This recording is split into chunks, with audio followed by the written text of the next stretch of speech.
Hello viewers, nectar of English গ্রামারের class 5-এর unit 16 কনজাংশনের পুরো এক্সারসাইজগুলো কমপ্লিট করার চেষ্টা করব। কনজাংশন কি না, কনজাংশন হলো এমন একটা পদ যা দুটি শব্দ অথবা একটি শব্দের সাথে একটা বাক্যাংশ অথবা দুটি বাক্যকে যুক্ত করতে ব্যবহৃত হয়। তো সেই কনজাংশনগুলো আমরা করব, চলো শুরু করি। তো কনজাংশনের অ্যাক্টিভিটি 147-এরটা কি বলছে দেখো, যে fill in the blanks with right conjunction from the box, অর্থাৎ বক্স থেকে যে কনজাংশনগুলো আছে সেগুলো নিয়ে হচ্ছে পূরণ করতে হবে। এক নাম্বারটা বলছে she can not go to school dash it is raining outside. এটা কি হচ্ছে, বিকজ দেওয়া চলে কিন্তু আমরা দেবো না, কেননা বিকজ অন্য জায়গায় সেটেল করতে হবে। এখানে if it is raining outside দেবো, শর্ত বোঝাচ্ছে, ঠিক আছে। দ্বিতীয়টা বলছে I will have tea dash my friends prefer coffee. এখানে একই সঙ্গে দুটো ঘটনা কিন্তু বোঝাচ্ছে, তখন আমরা কি দেবো, while my friends prefer coffee. He dash place cricket dash football. এখানে দুটি কাজ দেখো, he plays cricket dash football. এখানে দুটি কাজ বা দুটি গুণ একসঙ্গে যখন আমরা জোর দিয়ে বলছি তখন আমরা কি বুঝবো, যে নট অনলি, তাহলে he not only place cricket but also football হলো। 4 নম্বরটা কি বলছে, উই ক্যান গো শপিং। আমরা কি করতে পারি, কেনাকাটায় যেতে পারি। If you finish your work quickly, যদি তুমি তোমার কাজটা কি করো, তাড়াতাড়ি শেষ করে ফেলতে পারো। তাহলে এখানে শর্ত বোঝাচ্ছে ইফ।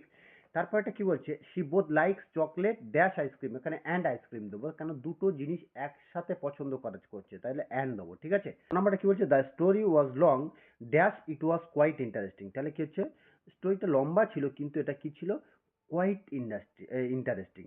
কিছু মানে বাট ইট ওয়াজ কোয়াইট বিপরীত সম্পর্ক বোঝাচ্ছে। এটা আবার ইয়ের দিতে পারি, ঠিক আছে।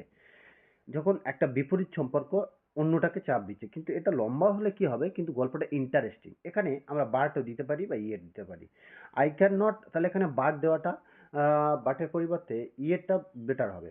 যাই হোক, I can not go to the party, I can not go to the party dash my exam is knocking at the. I can not go to the party, আমি কি করছি, পার্টিতে যেতে পারছি না। Because my exam is knocking at the door, কারণ আমার exam কি করছে, দরজায় নাড়া দিচ্ছে, যে মানে প্রায় পরীক্ষার কাছাকাছি সময় এসে আমি ওই জন্য পার্টিতে যেতে পারছি না। হয়ে গেল।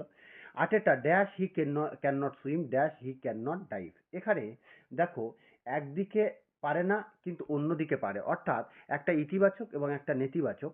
এক্ষেত্রে আমরা দেবো দো হি can not swim he can dive, ঠিক আছে। এখানে দেবো কি, দো। 8 নাম্বারটা হবে কি, দো। তাহলে 9 নাম্বারটা কি বলছে, হি was tired he took enough. সে হচ্ছে ক্লান্ত ছিল তাই একটু ঘুমিয়ে নিল। তাহলে কি, এর ফলস্বরূপ, তাই তো, কোনো কিছুর ফলস্বরূপ বা ফলাফল বোঝাতে তো আমরা ইউজ করবো কি, সো। তাহলে 9 নম্বরটা কি হবে, 9 নম্বরটা হবে সো। 10 নম্বরটা বলছে কি, dash he dash I will go there. এখানে কি হচ্ছে, দুটো বিকল্পের মধ্যে একটা, তাহলে either he or I will go there. তাহলে ঠিক আছে, এখানে চল পরপর কোনটা হলো বোঝা গেল।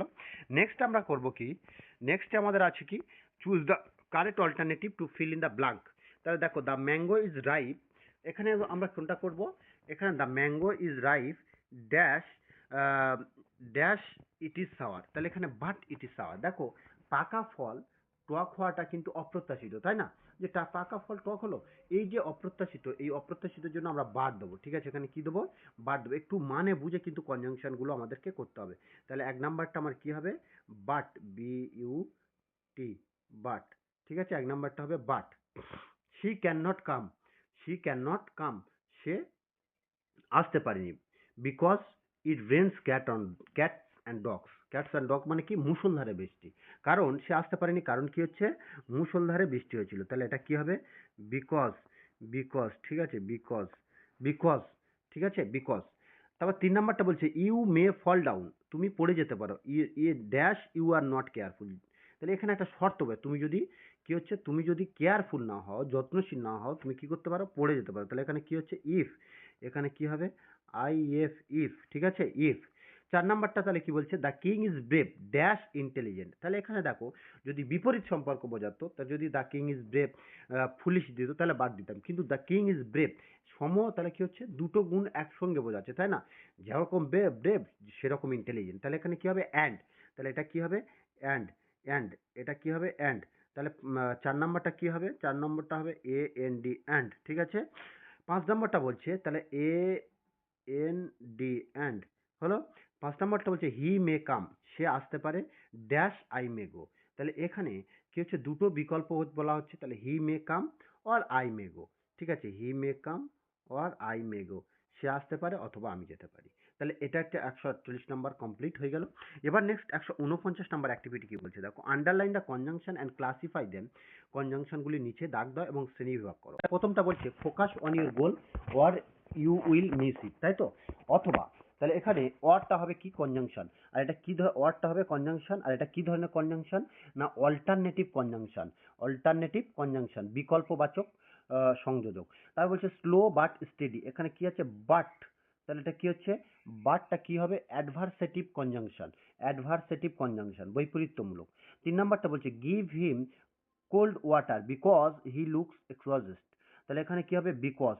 বিকজটা কি ধরনের কনজাংশন হবে, বিকজটা হবে ইলএটিভ কনজাংশন। কেন, অর্থাৎ তাকে ক্লান্তি বোঝাচ্ছে, যে সে মনে হচ্ছে যে ক্লান্তি, তাকে একটু ঠান্ডা জল দাও, তাই তো? একটা সিদ্ধান্ত নিও, তাহলে বিকজ।